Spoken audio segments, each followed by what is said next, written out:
Hi, this is Susanna Barton, founder of the Grand Plans online community and podcast. And today you're in for a real wrap up treat. We are diving into the fifth and final episode of season 3, where we are listening in on the workshops that we've been having for the past few weeks since late January here in Jacksonville, Florida. So enjoy, and thanks for being with us.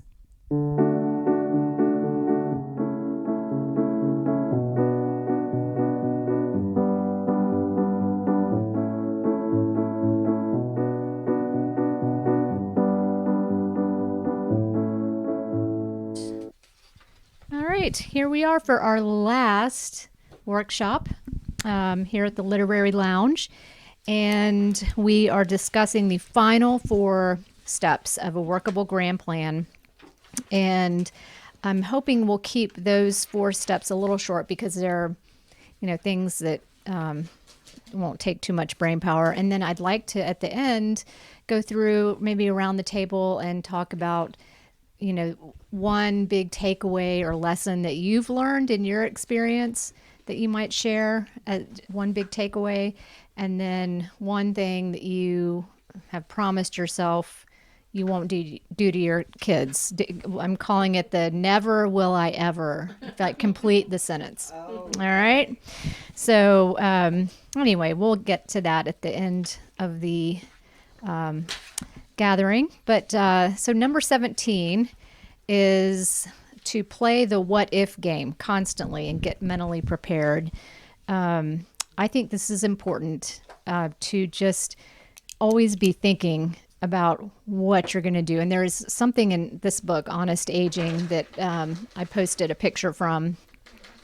And just it has a chart of all the things, that you, like... all the things to yes, think about in terms of care. All the things to think about in terms of care. How, if you can't get your groceries, who then will do it, and how much is that going to cost? It was a great thought process, and that is kind of the foundation of the what if game. Just to always be thinking, and make that your mindset. As you move forward.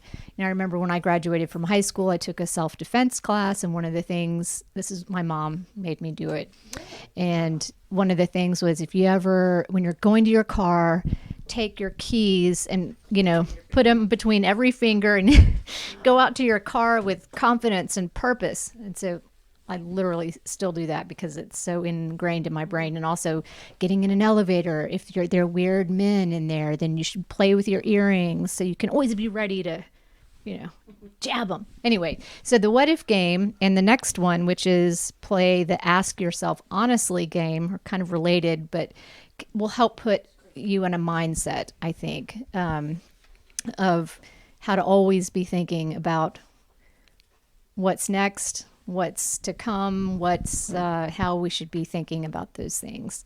So does anyone play these games already, or is it just me? Yeah. I think as a mom, you always kind of play the what if game.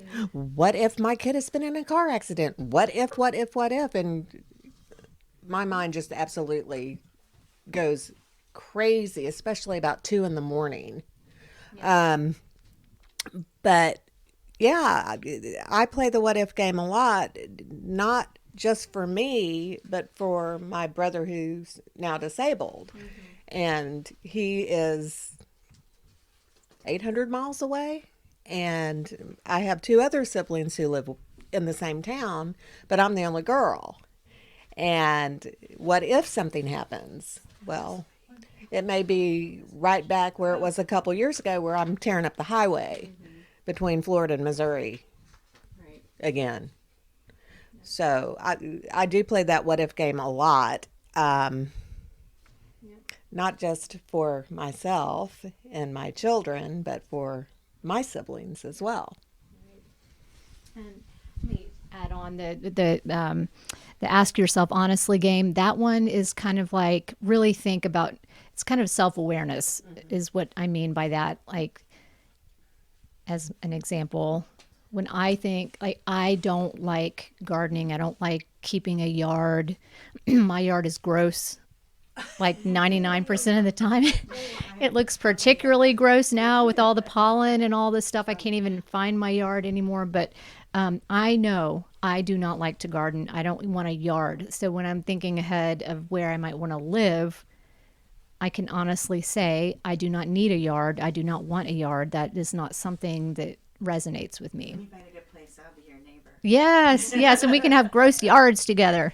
Or no yard at all. No yard. No Or a yard. yard that someone else takes care of. Yes, the homeowners Or association. the Florida native yard. Yes, Yeah, a that's self-sustaining yard. Kind of have that unintentionally. Yeah. Yeah. So if anyone else want to comment on any of those? I mean, truly, I have thought that we have a corner lot and we don't like to take care of the yard. And it's such a burden that I feel like I only shoulder it singly because my spouse doesn't seem to notice or care. I'm sure the neighbors do, though. But anyway, so yes, I definitely always think about that, and sooner rather than later in that regard, because my husband also has a bad knee, and so he kind of has a good out, and we're very busy with activities with our kids, so it kind of falls. So I think that's a great example of something that is not a priority, but yet still needs to be kept up. I think probably ask yourself honestly, I feel like there's been a theme lately of, do we really have enough to live the way we want in retirement? And I was talking to a neighbor the other day whose mother is 98 years old. And I said, wow, and her mom's in great shape. And I said, you have really good genes. She goes, I can't afford it. Like, I don't know how I'm going to support myself if I live that long. And it's so true. So, I mean, a lot of us maybe wouldn't even aspire to live that long, but you do have to kind of plan accordingly. And I don't know, I guess I never envisioned myself living that long. So I don't know that I need to kind of look at, okay, well, what would that look like? And I think when you start to get into your 50s and 60s is when it dawns on you, and it'd be nice if you kind of thought about it a little sooner. I don't know if I would have made different choices because, we have a pretty good retirement situation already, but it just starts to feel like it's not enough the closer you get. And I also have, my workplace puts up messages that tell me that, like, you should be investing more. You really need to have this much. I think it's to continue at the same lifestyle, but I shouldn't have as many expenses later on, but again, it's like all of that balancing. So I think the ask me honestly is just reflecting on, have you saved enough? And I mean, I know a lot of people just don't even seem to save. I can't go that route. That's not my personality. So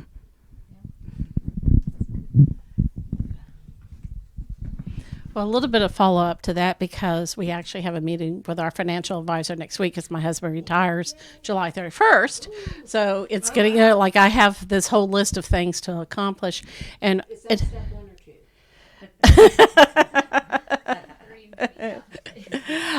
two? But I know part of our earlier discussion with him was that he pointed out when I was having some anxiety, like, maybe in your first 10, 15 years of retirement, you might be spending money on travel and things like that. Well, as you get maybe into your 80s, you may not be spending as much money on travel, and you can really be taking that money and shifting it towards care type of activities. So it's not like, that was kind of a good eye opener for me, that I don't have to think of like, I have to be able to fund, trips to Europe and home health aides in the same bucket year, so to speak. Costs a lot more than the travel. Though. Yeah. So, yeah. But It's if like taking a trip once a month or once every 2 weeks. Yeah. You have Yeah. someone who needs Mhm. 24-hour care. there, A very nice trip. yeah. Yes. Damn. So, Right. yeah. And I'm more of I haven't really figured out what I want that stage to look like, because while I don't like working in the yard, I have someone that I found that works in the yard for me. So that's part of my budget, is to pay him to keep working in the yard for me, and also doing a little bit more of the native Florida planting. So there's not as much maintenance wrapped around that. but then also there's part of me that thinks, oh, I could see, like if I was in an active retirement community where they're having speakers come in and playing bingo or, scheduling day trips, that I would enjoy that. But, it then becomes the question of where is that community? Can you drag your husband there? That could be another question too. Mine So, would not cotton to that. Yeah. Some of those activities cost as well, but usually not that much. It's like $12 for the speaker to come in or something. But if you do an outing, it's still, if you go to the symphony from there by bus, it still costs a certain amount. Yeah. And I think too, when you're in this, the what if, and ask yourself honestly, is really thinking through where you're going to live and what kind of person you are. Like if you're introverted, like I am definitely more on the introverted side, and I don't need to. I mean, I love being around y'all and my husband, whatever, but I don't need to be around a lot of people all the time. And so I'm fine with being whisked up in an elevator to the top of in a condo building and seeing people when I see them, not, but then, someone who's very sociable might also like being in a condo building or a community where they can run into people. But either way, we can segue into the next one. It's all about being realistic and open and flexible, because what you think might work for you may not work for you down the road. And then you've got to be ready to say, okay, yep, I can, using a COVID word, pivot and, make a different decision, and just to be open to change. And I think that it's harder for older people to change, for all of us, really. But I think we need to be in that mindset too, that change is expected and can be good for us if we can be open and realistic and flexible about it. And I think about my mother-in-law because she spent the last 2 years just really upset about the fact that her husband wasn't alive and he died at age 87. So it wasn't like totally without the realm of possibility of this could happen. And she still wasn't in their great big, 2-story, 4,000 square foot house on a double lot in suburbia.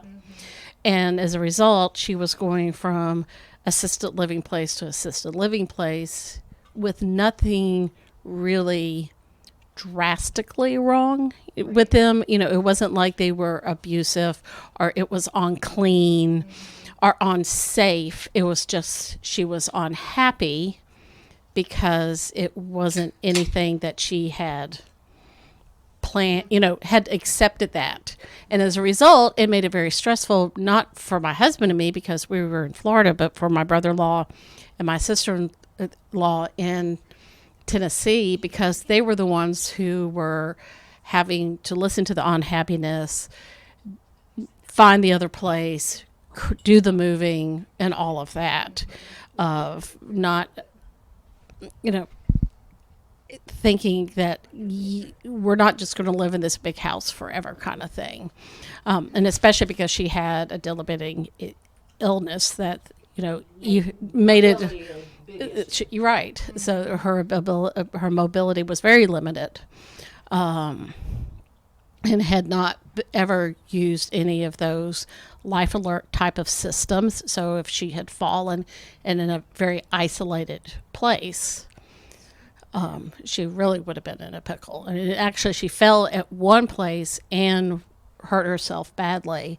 And because it was assisted living, they don't check on you. It's not like for medicated, nursing home with constant care type of thing. And they were all very angry that they didn't find her, but they did.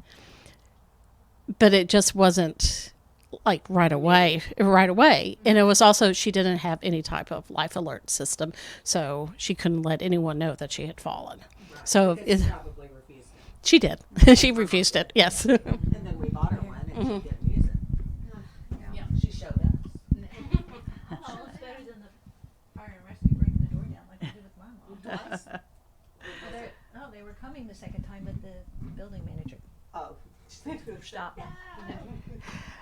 When you said be open, realistic and flexible, I was thinking it's along those same lines. I was thinking about walkers, use of a walker. It seems like a lot of the people resist that. However, if they want to live independently, it's really kind of important. And I know that it's hard to give up your independence and, rely on that. But I mean, to me, that's been really a big challenge to get people to be willing to use the equipment that's available. Because would you rather fall and be alone and, break your hip, or would you rather be able to get around on your own? And I just think that is a really big mindset, that a shift that takes place. And the other day I took my 88-year-old father-in-law to surgery, and I was bringing him home, and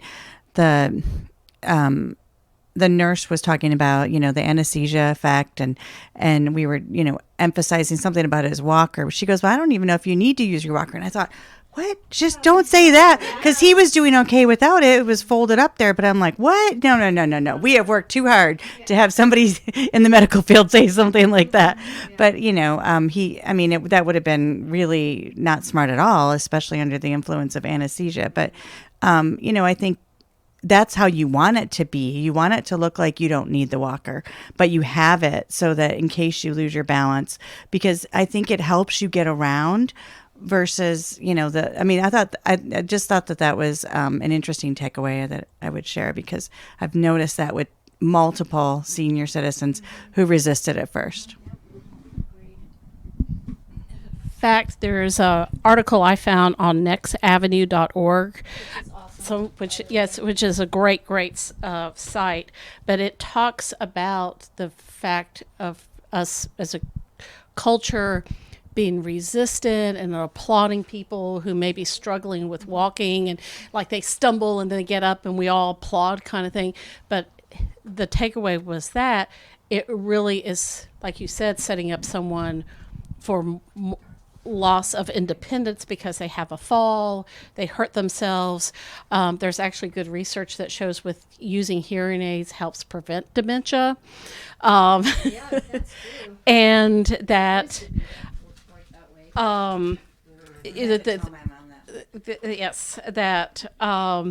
using those adaptive tools really help us to keep that independence, and more importantly, the good health.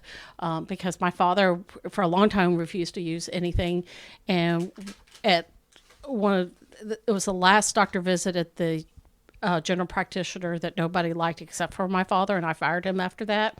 He fell on our way out, and at age 89 hit his head.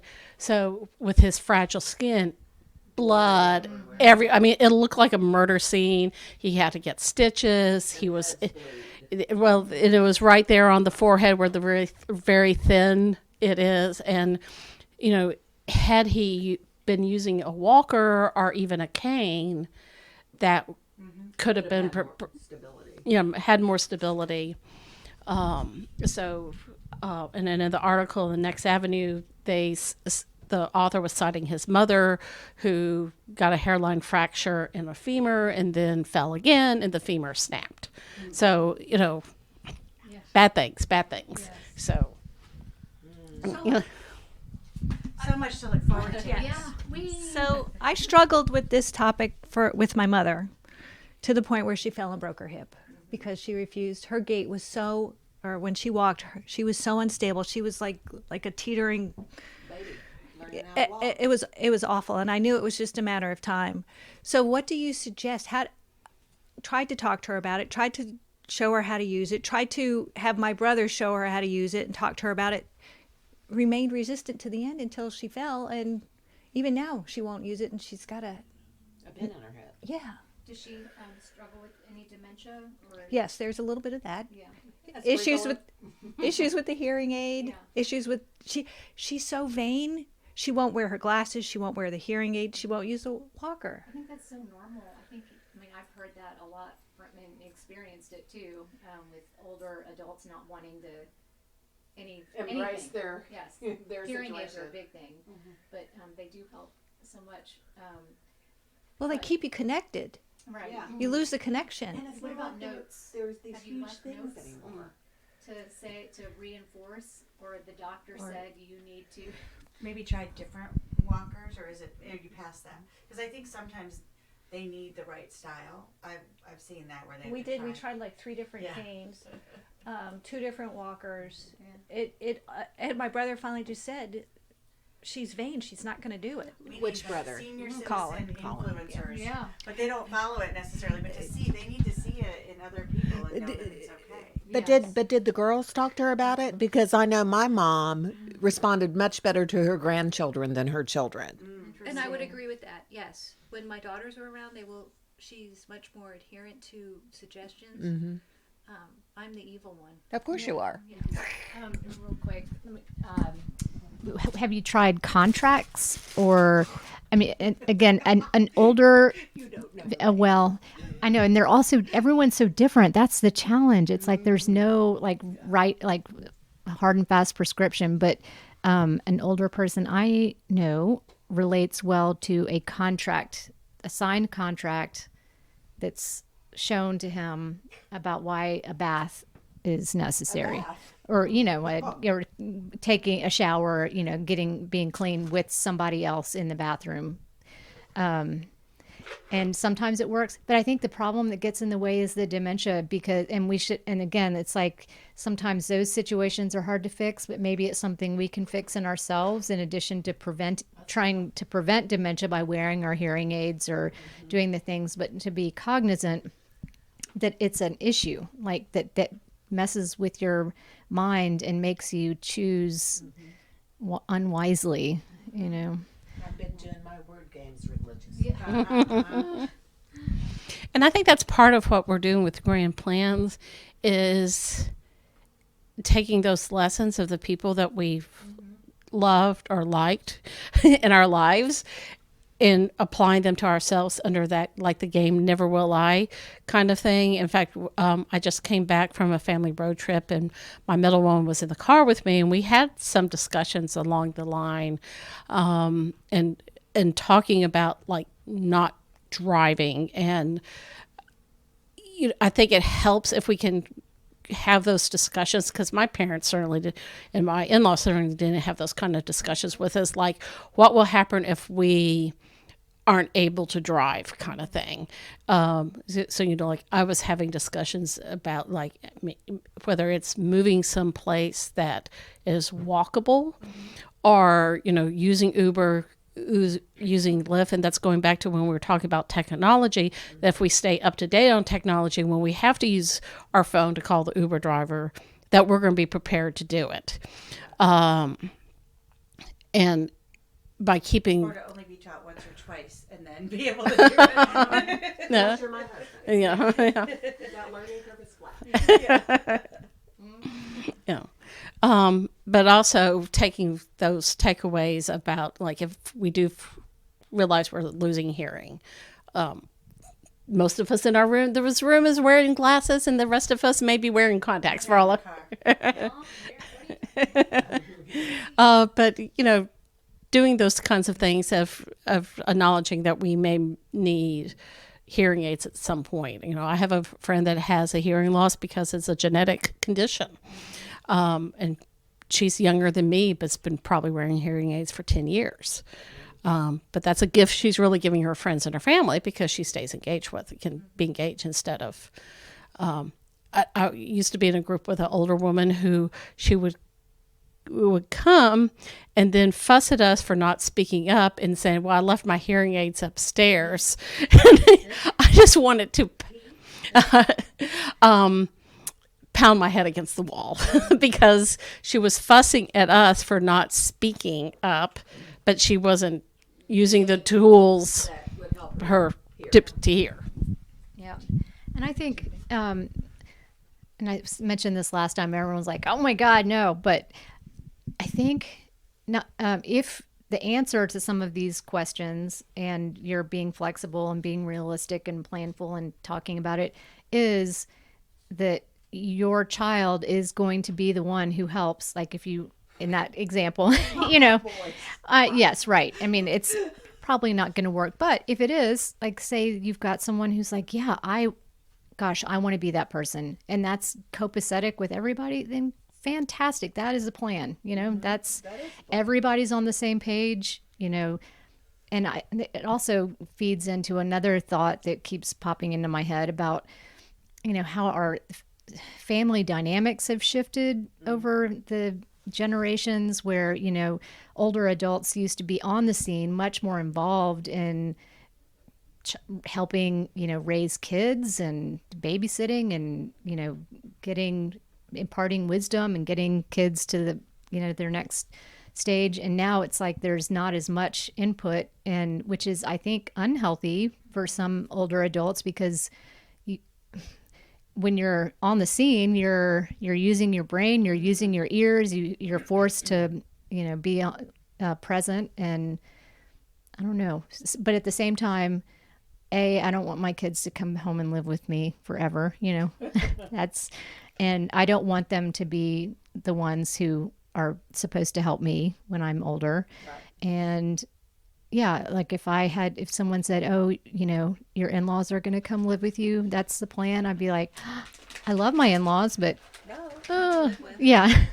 So anyway, so let's segue into the last point, which is about designing a legacy that you'll be proud of, and practicing empathy, humility, and gratitude, which I think all factor into living out a legacy that you want. From a while back, when Marley was little, I, with the help of my father, looked into all the women of our family, and my dad helped me draw out some of the strengths of all of these women, like way back down the line. And then also my in-laws helped with some of the people on David's side of the family.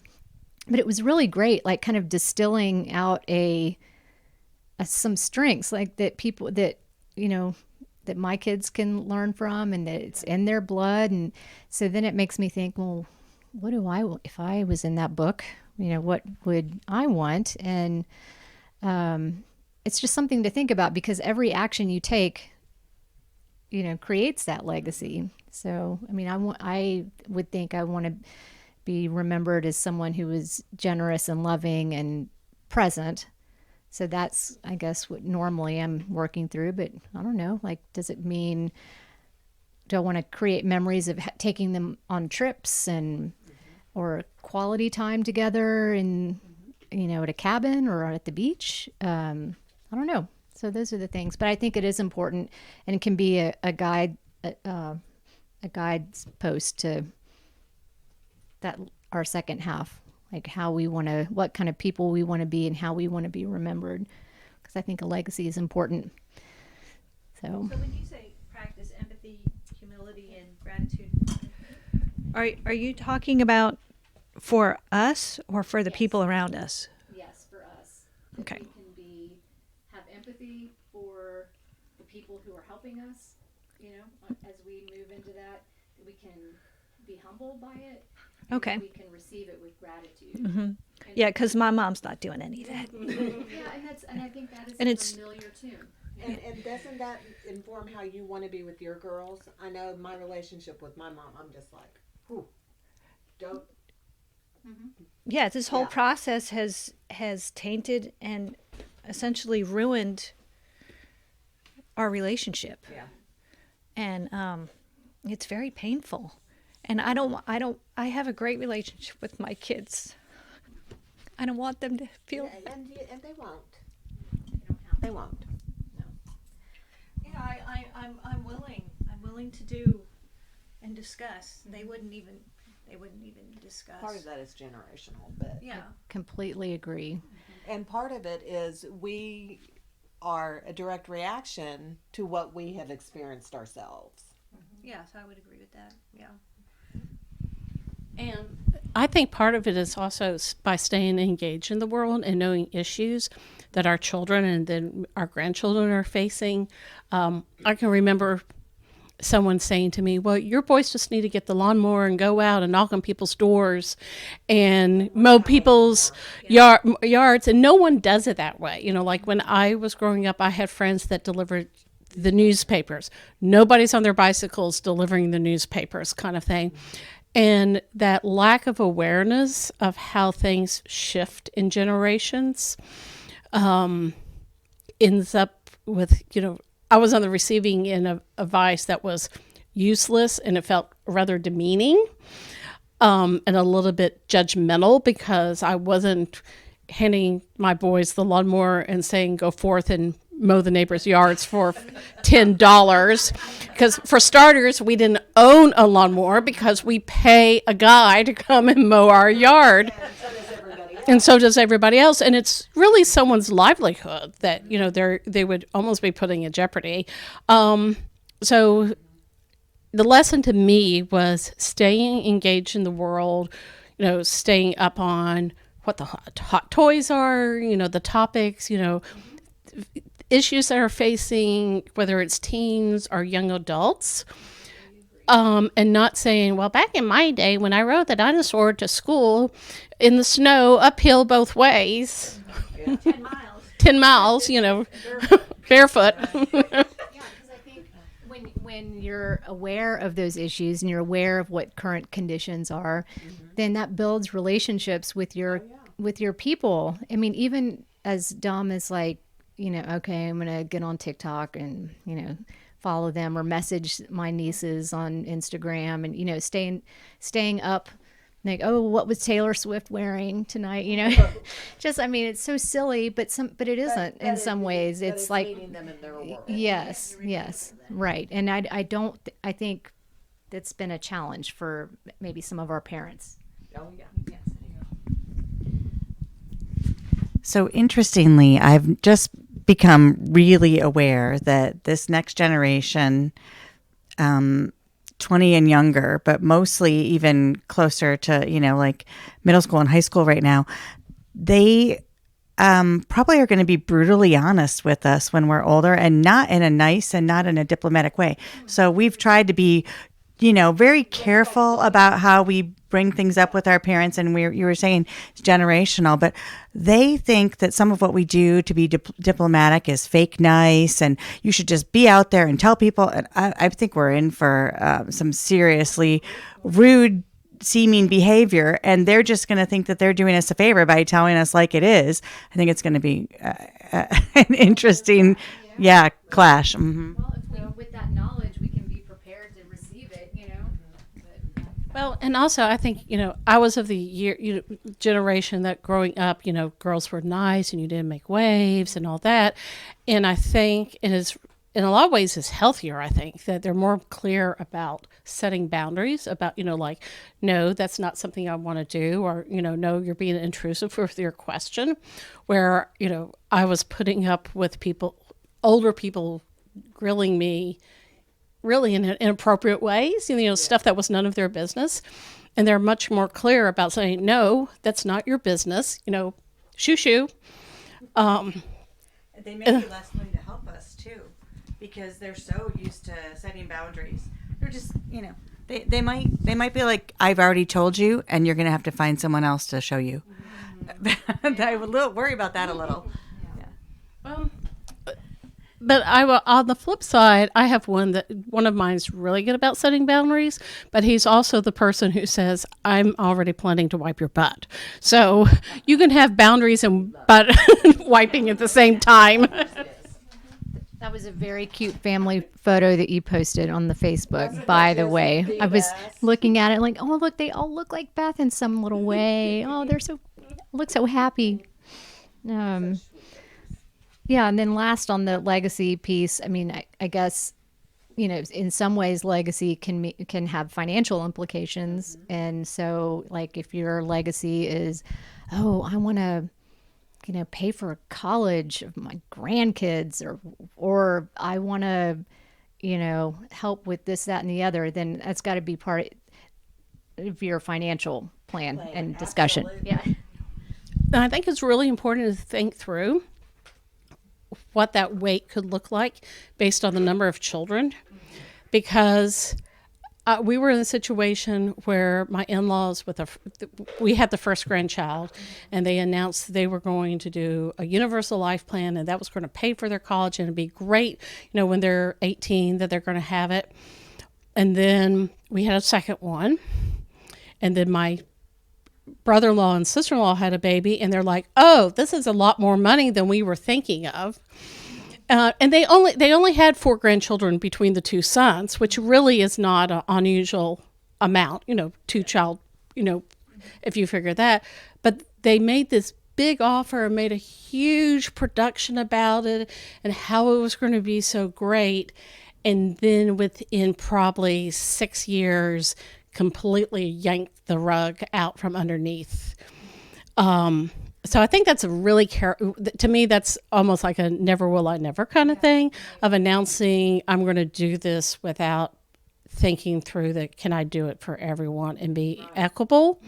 And I feel like we both of our brothers were a little bit of the golden child. So of not creating that golden child legacy, because it then also creates tension between the siblings, even after you're in resentment afterwards. That touches on so many things. I'm thinking it touches on the financial piece, the communication piece, the keep being humble, keeping in relationship with people, all of that. So, some of our plans and thinking around legacy, when it's something like that, needs to be communicated well, needs to be, have an honest conversation about it. And a lot of layers to that piece. So now we're getting to what we all came here for, which is the last. We're going to go around the table and share 2 things. One is a takeaway or a lesson learned from your personal experience with caring for older adults.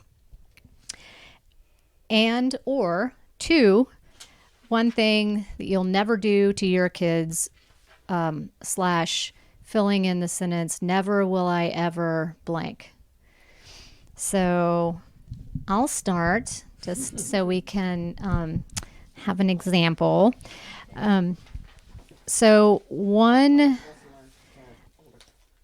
major lesson learned, and there were so many, but I think I'm going to say if you have some kind of terminal debilitating illness, I'm going to use Parkinson's as an example. The time is now to plan out for that in big ways from financially, and to be realistic about where you live, what are going to be some barriers to your happiness and your living arrangement, all of those things, just to whatever it is, whether it's you're prone to strokes, you're yes, anything, just to factor that in immediately and be very realistic about making some decisions at that point. The couple that I helped manage care for, the wife had Parkinson's for decades. Like, it was on the radar, big time. And then, like Parkinson's does, you dive bomb at some point with it, and that's what happened. But she had not gone through the thought process of, how am I going to handle this? Is where I'm living appropriate for what could happen? Do I have enough resources in place to pay caregivers if my decision is to be in the house versus in an assisted living center? Because in some of those situations, it just comes out of nowhere. Like, you're okay and you can manage with it one day, and then the next, she was bedridden and could barely complete a sentence the next. So I think that's my one big takeaway, is if I ever am diagnosed with something that's long-term and then I can see it on the horizon, the planning begins aggressively, on how to pay for it, how to manage it, and where I'm living impacts it. And the one thing I'll never do to my kids, and this is kind of anti-me because I don't like talking as much as you would think I like talking, I don't like communicating as much with my family about specific things, and this is what my dad did to me. He was great, and at the end of the day, there was not a real problem with it, but I had started raising some issues about where are you going to live? How are you going to pay for it? Oh, you're going to live there. There's not a hospital, 20 miles in sight. So is that, anyway, he was very reluctant to talk about it. And it made me and my brother feel very uneasy for a good while. So I refuse to fall victim to that proclivity of, I guess, my family, which is to keep a zip lip about stuff. And Also yeah, generation. yes, yeah. But I mean, Elephant in the room, and it's wearing a tutu Yes. and it's dancing. See, What elephant? right. And in my professional world, that's all I've ever done is like unearth the truth and put it out on the table. But for me personally, it's a little harder. So I won't ever do that. What about you? Oh, next. Well, I think after dealing with my mom on her journey of ill health and dementia, of who knows if it's Alzheimer's or frontal lobe or whatever flavor it was, she was certain that all of her children had the worst intentions. And I am going to, whether it takes notes or telling my children over and over and over, or people who might one day be making decisions for me, that I know that you will know when I can't make decisions on my own. And that their intentions are in my best interest. And not because, as my mother said, you want my money. And so I'm going to spend it so you can't have any. I agree. Yeah, so that's my major takeaway. Never will I ever leave the stuff that my mother and dad left. Of course, my dad passed before my mom, but my mom saved every piece of paper from our childhoods, from her childhood, her married life. I mean, every piece of paper, every bill, every tax return for 60 years. Ditto. Her wedding dress tag was in her desk drawer, so I taped it to the box that was in the front closet so that it could go wherever it went when it left the house. I have that goal. My husband, however, does not seem to share that vision. But he has good champagne. But he has fine wine, yes, and we appreciate that. But he has told me, yes, we will. He has told me that he is at the point of his life where he wants to enjoy himself, and if he wants stuff, he wants stuff, and he's going to get stuff, and he is getting stuff, and it is frightening. And I have told him repeatedly, when you die, and you will die before me, because I might kill you, I will pile everything that I have disapproved of that you have ever bought into the driveway and light it on fire. Yep. And yes, bring the s'mores, cocktails and s'mores. Invite your friends. I shall. And he's just horrified. No, it's worth a lot of money. I do not care. I don't care. I will burn it. Amen, sister.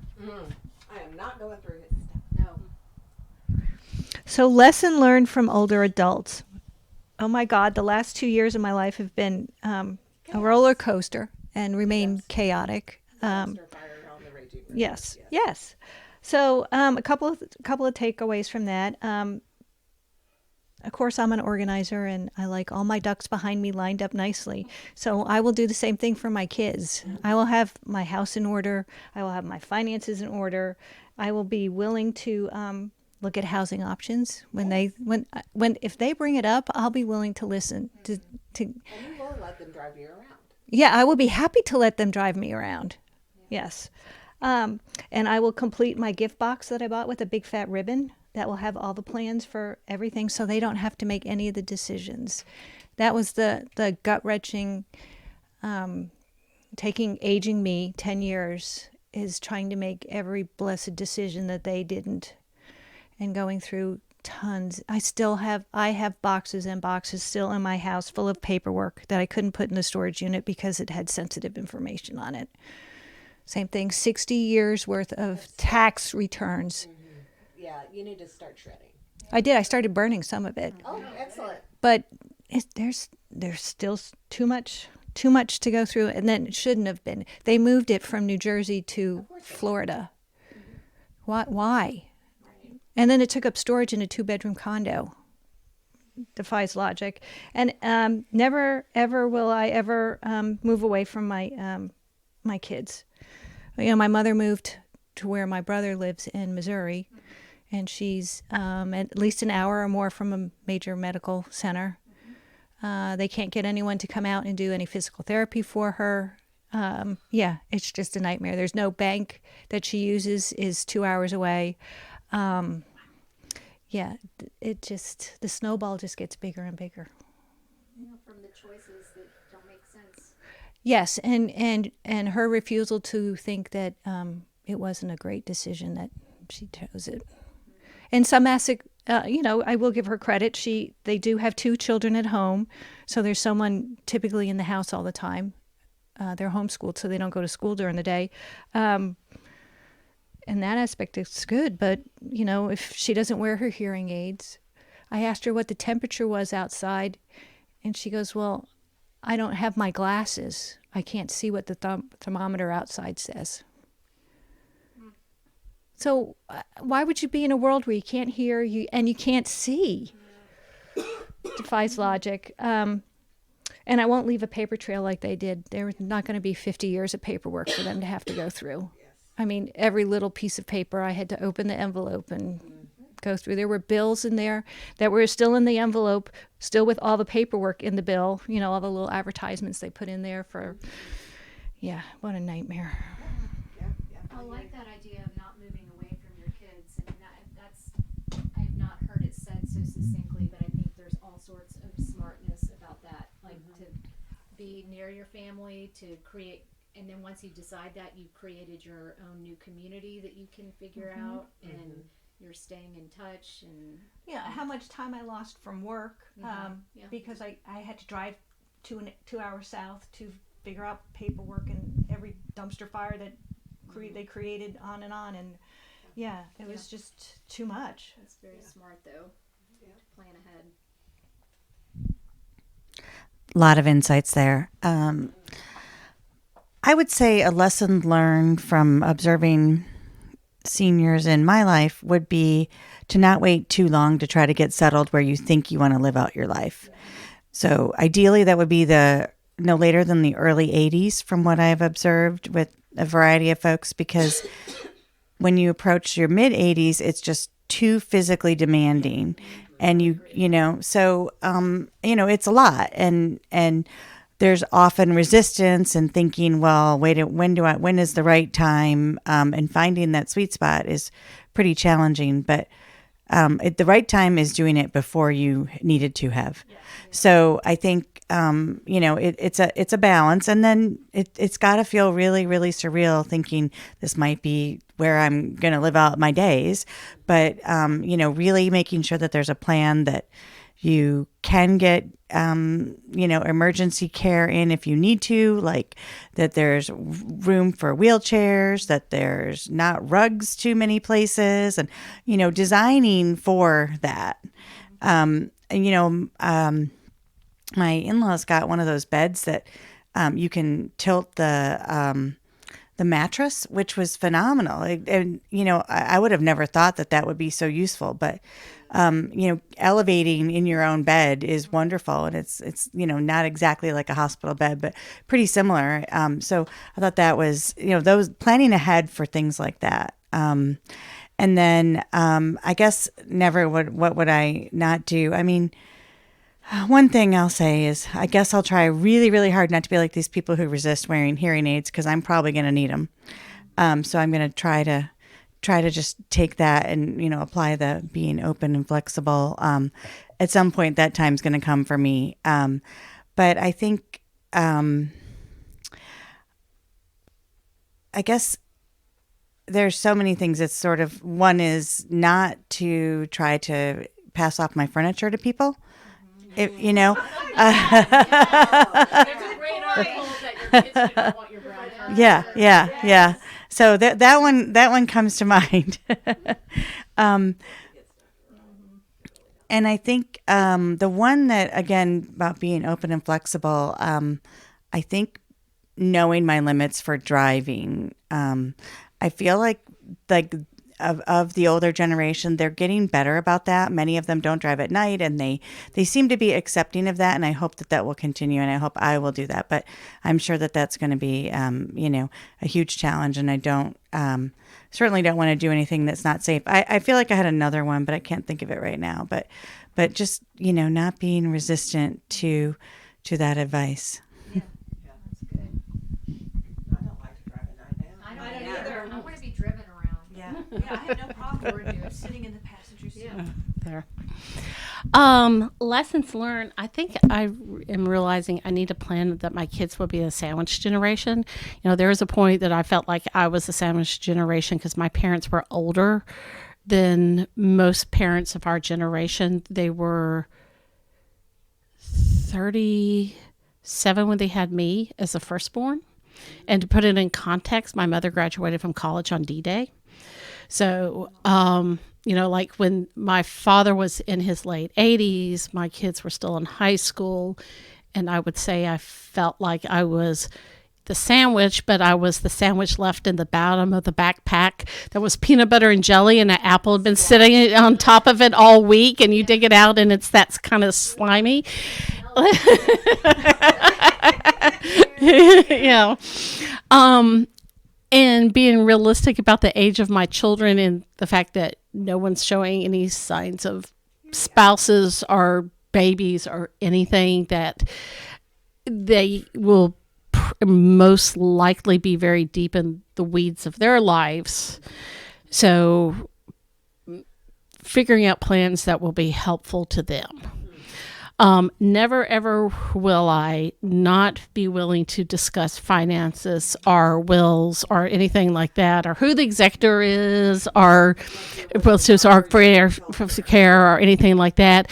And never, ever, ever will I get married and not tell my children. I remember my other thing really quick. Oh, that's a good one.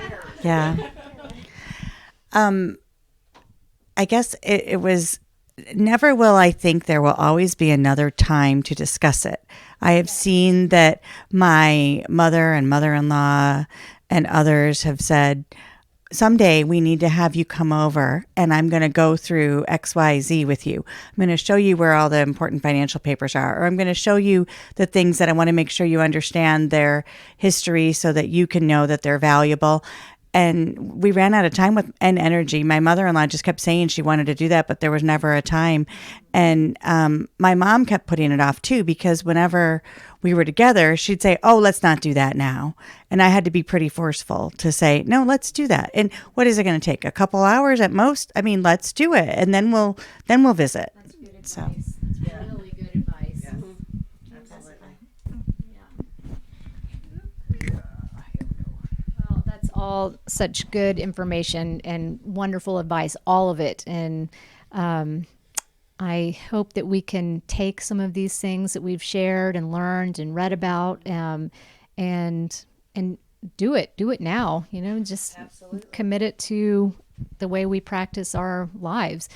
And I just want to thank you all for being a part of this discussion. It has been very helpful to me as a person studying and looking at this. And to me, the purpose of it is just to continue conversation and to help make sure that our kids don't find themselves sitting around a table like this down the road, like my mom.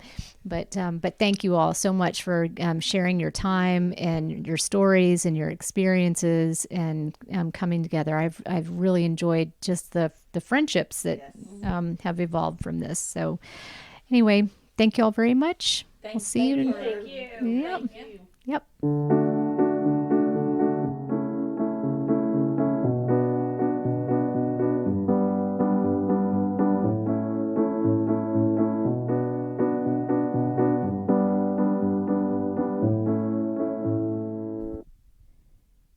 Thank you for joining us today for Season 3, Episode 5, the final meeting of the workshop, Grand Plans the Workshop, over at the Literary Lounge in Murray Hill here in Jacksonville, Florida. I look forward to having you with us again. We have a few more episodes coming up. It'll probably be for the next season, but we might be able to squeeze them in for this season. But you can find all of these podcasts anywhere you download your podcasts, from Apple Music to Spotify. So look for it. You can also find them on our website, mygrandplans.com. Thanks for being with us.